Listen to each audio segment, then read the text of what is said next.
Il est là, c'est à vous. Allez-y, on vous écoute. Chou-fleur, je ne sais pas si je vais y arriver, hein. Du coup je me sens... Chou-fleur, allez. Alors, il appartient bien sûr à la famille des choux. Et alors, bizarrement, il n'est pas en fleurs, en fait. Contrairement au brocoli, où les efflorescences se sont ouvertes, là, ce sont des inflorescences. En fait, il n'est pas ouvert, le chou-fleur. Voilà, ça c'est juste par parenthèse, mais c'est intéressant de le savoir. Alors, sa saison, bien sûr, c'est automne-hiver, donc on est en plein dedans. La production en France, c'est essentiellement la Bretagne. 80% de la production est en Bretagne. Et d'ailleurs, voilà, et on l'appelle fleur de Bretagne, ce chou-fleur. Ouais. Voilà. Savez-vous comment on appelle les préparations à base de chou-fleur depuis Ah oui, enfin, je m'en souviens plus. Allez. À la Du-Barry. Et voilà, la Du-Barry. Parce que la Du-Barry était la favorite du roi Louis XV. Et Louis XV adorait le chou-fleur. Donc, il a cédé, enfin, la Du-Barry a pris le nom de cette préparation que le roi adorait. Voilà, donc ça c'est pour la petite histoire. Ah si, je voulais vous parler parce que des couleurs du chou-fleur. Là, il est blanc, bien sûr. On est raccord avec l'émission. Mais vous savez qu'il y a des choux-fleurs de toutes les couleurs. Enfin, pas de toutes, mais des verts, des violets. Les violets sont très beaux. Eh bien, ce sont des variétés anciennes qui ont été remises au goût du jour. Et ce sont des vraies variétés. Et rien de chimique dans tout ça. Le vert est à la chlorophylle. L'orange est à la carotène. Voilà. Et le violet à l'anthocyanes. Ah oui, donc parfumés comme les bonbons. Ouais, quoi. On les appelle chou-fleur aussi. On les appelle chou-fleurs, bien sûr. Oui, Ils ont un peu tendance, malheureusement, c'est super déco dans l'assiette, à perdre un peu leur couleur à la cuisson.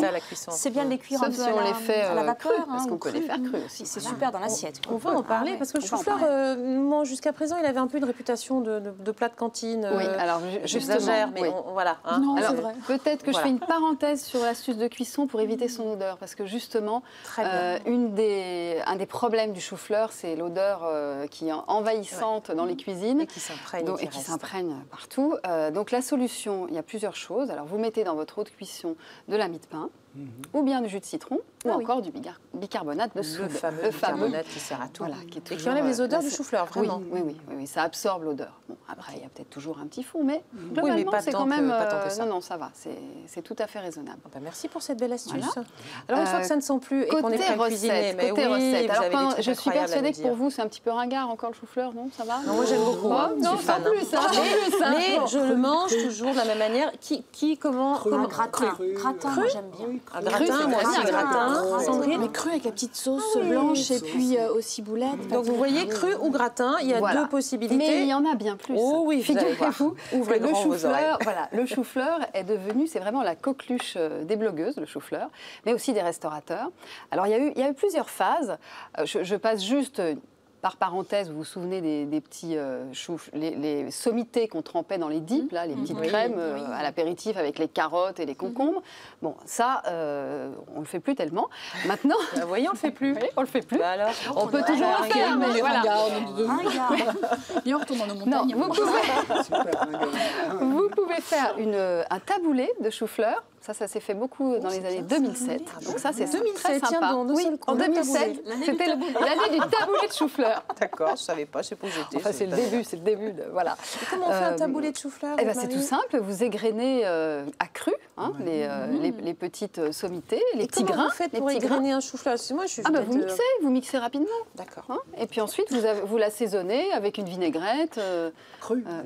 Et donc on met des petites herbes, de la coriandre, de la menthe, tout ce que vous voulez. Des raisins secs comme on met une base de taboulé avec de la menthe, avec du persil. Bonne idée. Voilà.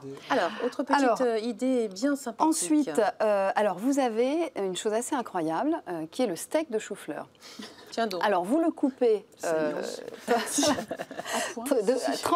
de façon transversale, parce qu'habituellement, on a l'habitude, on coupe les sommités et puis on les isole les unes des autres. Mais là, c'est pas ça. On tranche son chou-fleur dans toute sa longueur. Donc, on a finalement... Voilà, c'est une bonne tranche. Et on poêle cette tranche, tout simplement. On la fait saisir avec l'huile d'olive, comme un steak. Nature, avec un petit peu de sel. Après, vous l'assaisonnez comme vous voulez. Mais ça, c'est vraiment c'est très amusant comme principe. Et puis donc un steak végétarien, voilà, ce qui est plutôt un steak végétarien, oui, c'est comme ça que ça a commencé d'ailleurs. J'imagine. Voilà. Vous avez aussi une autre recette. J'ai un blanc, c'est le chou-fleur qui. Alors, la pizza. Oui, de la pizza au chou-fleur. Oui, mais alors vous ne mettez pas le chou-fleur sur la pizza. Le chou-fleur est dans la pâte. ce serait trop facile. En fait, il fait office de farine. Donc vous utilisez un chou-fleur que vous faites cuire. Non, pardon, il est cru. Je dis des bêtises là. Non, mais on vous perturbe, excusez-nous. Vous perturbez. Il est cru, voilà. Il est cru. Voilà. Vous allez en faire une pâte, en fait. Voilà, vous allez en faire une pâte avec de la poudre d'amande, des œufs, un peu de parmesan, et vous étalez ça entre 2 feuilles de papier pour que ce soit bien plat. Vous enfournez au four 20 minutes. Et ça fait une galette des rois. Et ça fait une galette. Et cette galette, donc à blanc, bien sûr, vous ne mettez rien dessus. Elle est un peu croustillante, hein, c'est pas moelleux. Hein. Et vous ajoutez après la garniture qui vous plaît, hein, des légumes, du jambon, de la charcuterie, ce que vous voulez. Alors, c'est une odeur quand même particulière, ça sent bien ou est-ce que c'est très léger, très subtil? Ah non, c'est léger, c'est léger et subtil.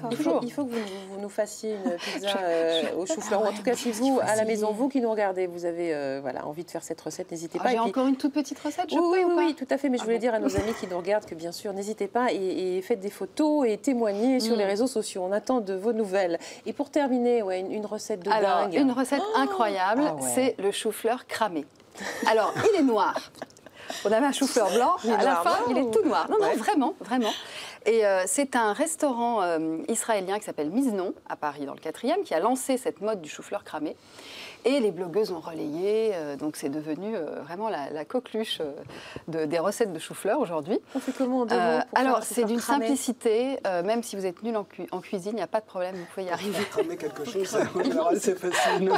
Non, mais il faut quand même le faire cuire à l'eau avant. Donc, vous le faites cuire à l'eau, donc 2 solutions, soit 5 minutes à la vapeur, soit 15 minutes à l'eau bouillante. En entier, hein, là on n'enlève pas les sommités, on vous garde le chou-fleur plein. Quand même, ça, bien sûr, l'Écosse, tout ça. Ok, on le fait cuire une fois qu'il est cuit. Vous le faites cuire et ensuite vous le mettez dans un plat à four, vous l'arrosez d'un peu d'huile d'olive, vous salez, vous enfournez. Et quand même, il faut mettre sur le grill 40 minutes. Encore, donc, cuit à l'eau, au four. Il va noircir. À l'intérieur, il est comme confit. Et c'est merveilleux. Alors, vous ne mangez pas le noir, mais à l'intérieur, il à la petite cuillère. Et voilà, on le mange à la comme un cuillère. confit. Exactement. Parfait. C'est incroyable. C'est incroyable. Alors, voilà, une super idée moi, je vous d'Ève-Marie. propose la prochaine fois les détecteurs de fumée. Ça va être obligatoire bientôt, Sandrine. On se retrouve obligatoire. Je pense qu'on aurait peut-être dû la faire comme ça. Allez, merci beaucoup les amis. On se retrouve la semaine prochaine pour d'autres aventures de nos journalistes du MAG. Bien sûr, samedi prochain à 19h30, mercredi à 20h15, jeudi à 12h30 et vendredi à 6h30. Ça, ce sont pour les 3 rediffusions de cette émission. On vous souhaite plein de bonnes choses. Voilà, de l'air frais, des choux-fleurs, des parfums, des coussins, plein de bonheur, très cosy. On vous embrasse très fort. On vous dit à très très bientôt sur Campagne TV, bien sûr. Allez, au revoir les amis.